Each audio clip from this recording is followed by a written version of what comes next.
Hi, my name is Marlee Carpenter. I am from Toledo, Ohio, and I am an actor. I am signed with 4 agencies, so I actually spend a lot of my time auditioning, probably at least 10 to 20 auditions a week that I do.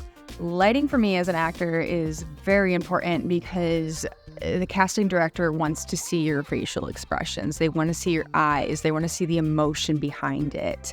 And if you don't have proper lighting and you have too many shadows on your face, the casting director is not going to be able to pick up on all of that. So you always have to have really good lighting so that they can see everything really, really well. Lighting in my home environment is not very dependable because it's a lot of overhead lighting, which casts shadows across your face. And if you have a bunch of shadows across your face, then you're not going to be able to read your face well. You're not going to be able to see the emotion that you're giving in the audition. And natural lighting is great, but in my specific space that I have to do auditions, I have a window behind me and I have a window at the opposite end of the room. So that natural lighting is not coming in well. So I have to have proper lighting to make sure you can see me well.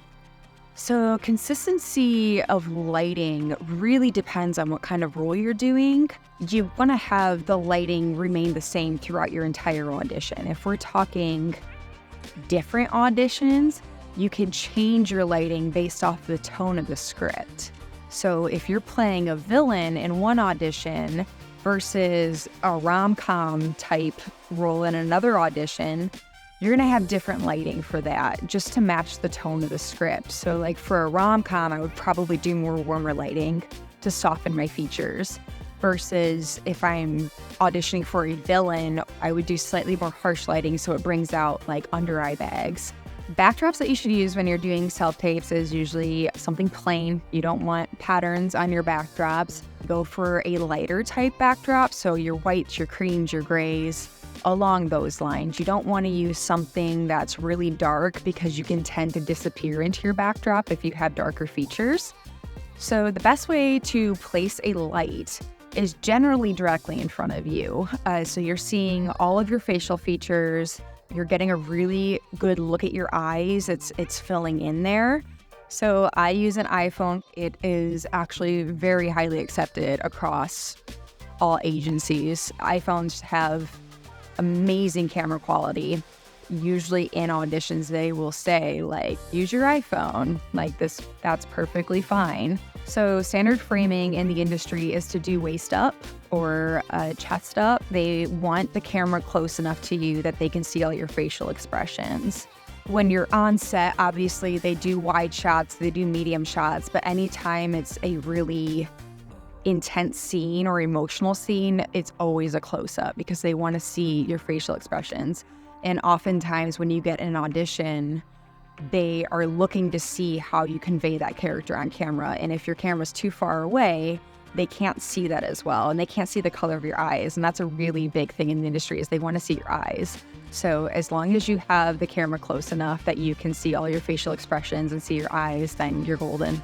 So sound is extremely important when you're doing a self-tape. You want to be in a quiet room. My particular setup, I do my self-tapes out of a studio. So my ceilings actually suck up a lot of sound. And so if there's stuff going on outside, I don't usually hear it because it's so quiet in my studio. So just making sure that you're in a secluded space that doesn't have a lot of sound interference, that you don't have your dog barking or your cat meowing off camera.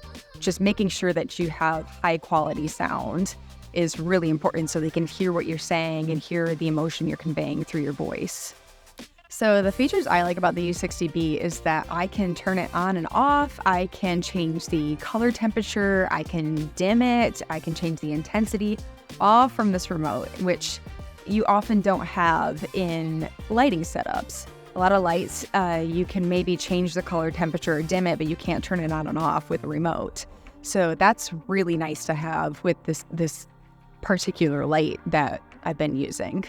So another great feature about the U60B is that it has memory. So whatever I set the temperature to or the intensity to, I can turn the light off, come back a week later, and it's still gonna have memory of where I set it. So I don't have to redo all of that again, which is nice if I have to do, say, a callback. say I do an audition, they want to see more of me, they ask me to do another scene, and so I do this callback, I don't have to reset all of that stuff again. It's already going to be right there, and I don't have to remember what I set it to. So another feature about the U60B that I really love is how simple it is. It's not a difficult setup. It's not hard to understand. The softbox snaps on with a magnetic connection. There's not a ton of buttons for me to have to learn. It's super simple. You can do everything from this remote. So you don't have to be a professional photographer or a director of photography to be able to use this light.